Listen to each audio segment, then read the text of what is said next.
Hello everyone, welcome back to Araku budget plan. Last వీడియోలో చెప్పా కదా, అరకు టు బొర్రా కేవ్స్ వెళ్ళడానికి మేమైతే ఆటో బుక్ చేసుకున్నాం 1800 కానీ.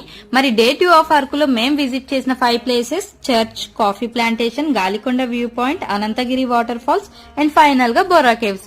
ఈ 5 ప్లేసెస్ ని మనం కవర్ చేసిన తర్వాత మనం బుక్ చేసుకునే వెహికల్ డ్రైవర్ మనల్ని bus stop or railway station లో అయితే డ్రాప్ చేసేస్తారు. డ్రైవర్స్ అయితే మనకి ఎంత లేట్ అయినా గానీ చాలా ఓపిక్ గా వెయిట్ చేస్తున్నారు.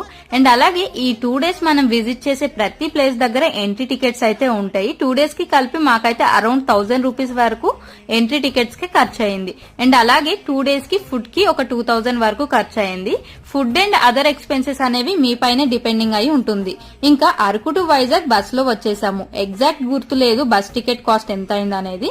నాకు గుర్తున్నంత వరకు అయితే 300 to 500 లోపు ఛార్జ్ అయింది. ఓవరాల్ మా అరకు బడ్జెట్ అయితే 12,000 లోపు అయ్యింది. కొంచెం ఎక్కువే కానీ